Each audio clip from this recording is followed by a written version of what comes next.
Hey everyone, I just wanted to show you the way we're going to do the mirror, or ask you to do it if we do it in 2W.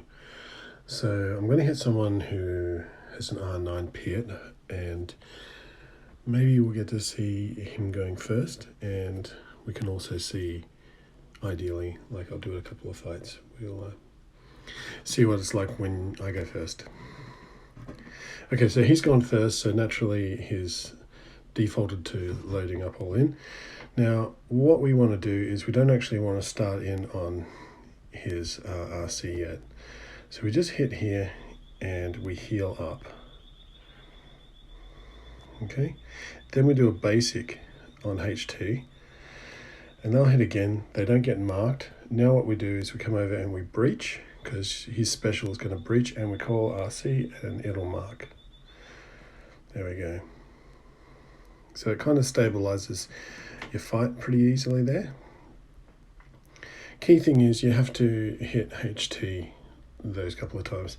Now, Ebon Hawk does an awful lot to help here. I know it seems like a strange one, but you just bring him in, it's going to dispel them, it's going to take away the target lock on you, which means that when Slave 1 comes in, it's going to slow him down, and you just do the double basic. Double basic's going to feed turn meter to your team and let you go a little bit faster. Okay, here we go, special, and we call XB, and then XB will go straight after, and he's dead. And now we're going to switch over here. We can just start wearing down the Slave 1 a little bit.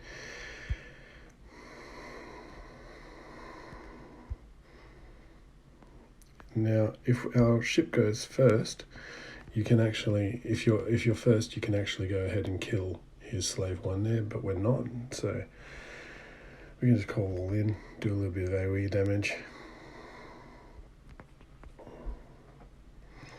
Keep wearing them down. Keep breaching. That's basically the aim here.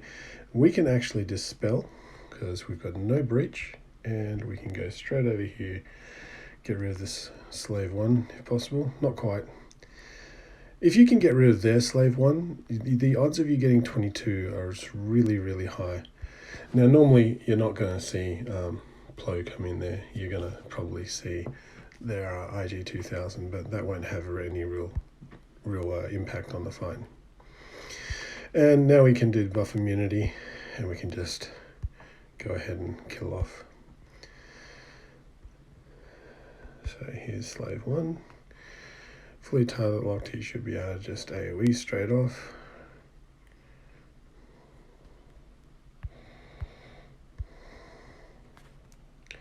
And it's basically just tidying it all up from here. So I'm going back out. And we'll go again, and hopefully the coin toss is in my favor this time.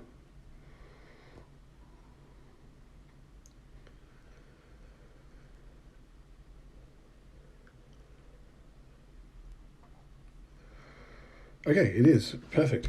So, simple. We use the special, which is to heal up. Basically, we're giving foresight onto RC so that they don't land breach. Now they're all in him, and he doesn't get breached. So again, we just start hitting their HT. Like that, and a basic. I'm going to save the special for when I want to try to kill his HT. And we switch it over here, and we call in our RC.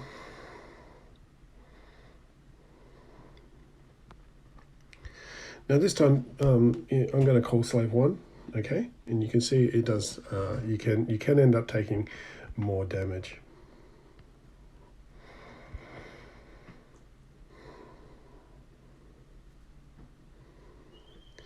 So that has more impact, it does more damage to your ships. He also gets cooldown on his seismic charge a lot earlier.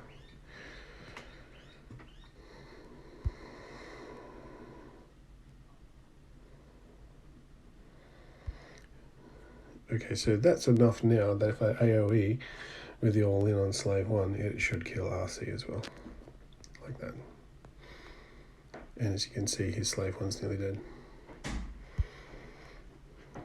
Switch it over here, and we'll just take care of that.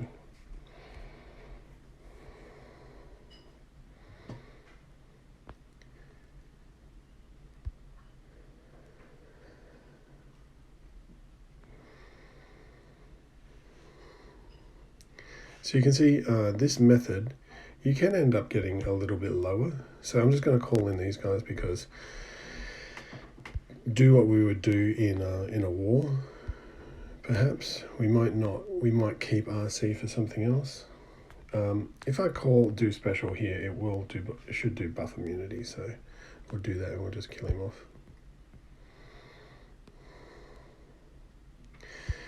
And he got called, unfortunately, by XP.